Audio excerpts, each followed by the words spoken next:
Health Alert is brought to you by OU Physicians in Tulsa. Hello, welcome to Health Alert. I'm Pam Butler. Today we're going to talk about gang activity and legislation and other issues and the 100 Black Men of Tulsa. And joining me is the president of the 100 Black Men of Tulsa, Marvin Blades. You're also with Tulsa Public Schools Campus Police. I am. Welcome to the show. Well, thank you. Now, you've been here many times, and very good because you share so much valuable information that we need to know about gang and gang activity. I do want to say again for people that may not have watched a previous show that you also retired from the Tulsa Police Department. 32 years. 32 years, and you worked extensively with gang and gang activity and those types of things. 8.5 years working gangs exclusively, and was Tulsa's one of the first gang investigators. Okay. Okay, now let's talk a little bit about 100 Black Men. You are the president of 100 Black Men. What is 100 Black Men of Tulsa, because it is a national group? Actually international. International, okay. Now what is 100 Black Men? What is the organization all about? Well, the organization is about bringing to young African Americans mostly a different way of looking at things.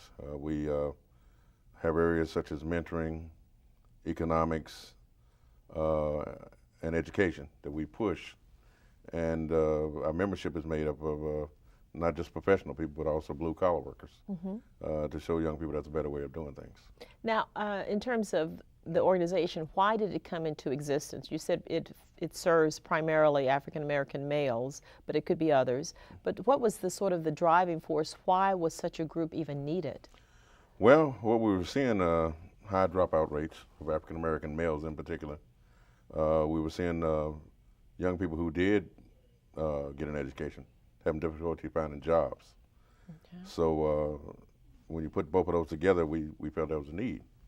And because there was a need here in Tulsa and other places, we got together and we formed that organization. Okay, now what age group do you tend to work with in terms of youth? And we did say 100 Black Men of Tulsa, and it is international, so you do focus on males. Well, or do you have females a little bit? We do, but we do. We don't turn females down because they need it just as much as the males. But with the females, we try to recruit females as mentors for them. Okay. Now, our age group, are you looking at 10 and over or 10 to 24? I mean, what's the age range of youth that you work with? Well, they generally go 11 to 18, but there's been exceptions.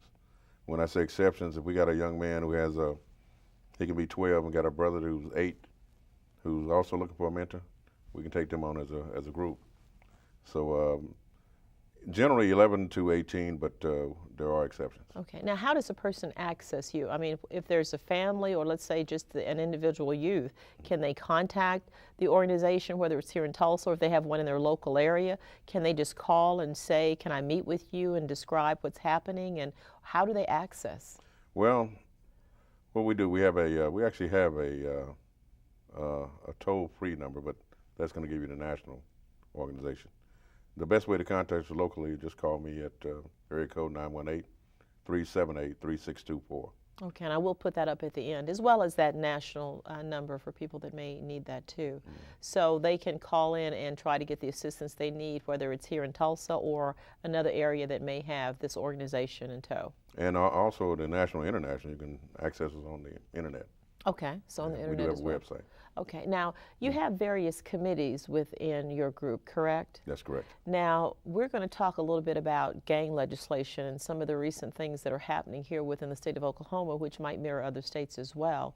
But tell me about the particular committee that looks at legislation and what is its mission in relation to that. And then we're going to get more specific. Our education committee that focuses upon not only making sure youth stay in school, but also that laws that come down the pike affect a lot of the kids that we deal with directly.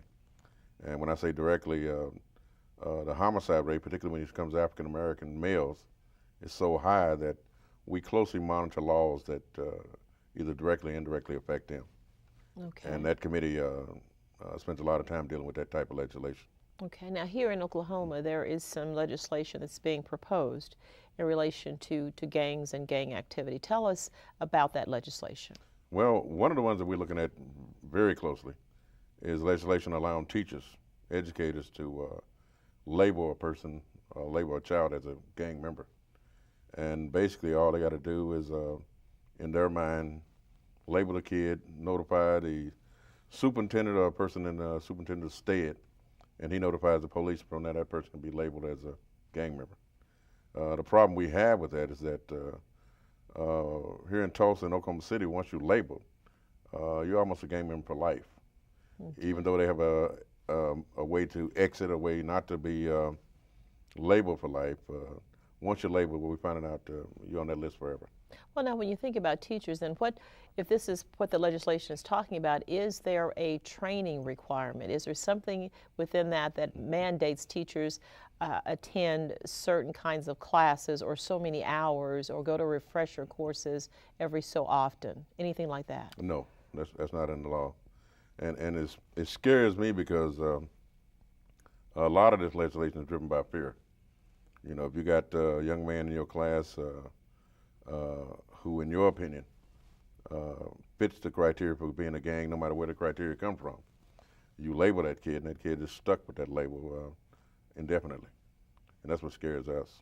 Okay, now let's say a teacher does that. Is there a way for the family of the child, or the child, if they're old enough, say an older adolescent, is there a way for them, does this legislation allow a way for them to challenge that labeling, or to somehow have a hearing in terms of whether or not this is really applicable to this person?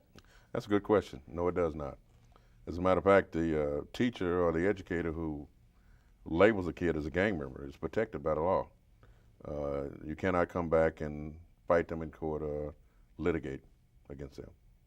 Okay, now is there any requirement that the teacher do this in good faith? I mean, because there could be a child who's just maybe a rambunctious child and may be difficult to handle in the classroom setting, certain things like that. So is the law require any type of good faith effort for the teacher to really believe that the child and can see some absolute signs or activity? Well, the law, when they designed it, it was designed for a teacher to have contact with law enforcement. Okay. Because a lot of law enforcement agencies actually have a criteria for labeling a person as a gang member, but it's not a requirement. And because it's not a requirement, you can get a teacher who probably saw a program on television or even saw a movie, and based upon what they gleaned from the movie or gleaned from the information they got from television, they can use that to label a child.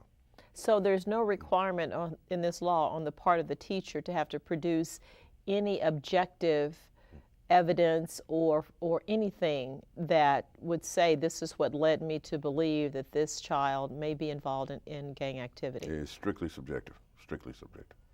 And you get a teacher, again, that for one reason or another fears this child because of the way they carry themselves, the way they walk, their mannerisms. They can use that alone to label a child as a gang member. Okay, well, you know, even watching some of the programs on TV, like the MTV videos and things like that, some kids are just dressing like that because they think it may look cool, which doesn't mean gang activity, just like the people that you're seeing on TV doesn't mean that they're into a gang. That's true, but even when it comes to law enforcement, the labels that we give to kids who are potential gang members is based on a real strict criteria. And that criteria is a point system. And they have to reach so many points before they're labeled as a gang member. Okay. And there's even an exit strategy. If you're on the list, if you're on there for so long without any kind of gang activity or criminal activity, then you can be removed from the list. Okay. This new legislation doesn't allow that. My goodness, we're going to come back and pick up again on this legislation. Okay. Please stay with us. We'll be right back.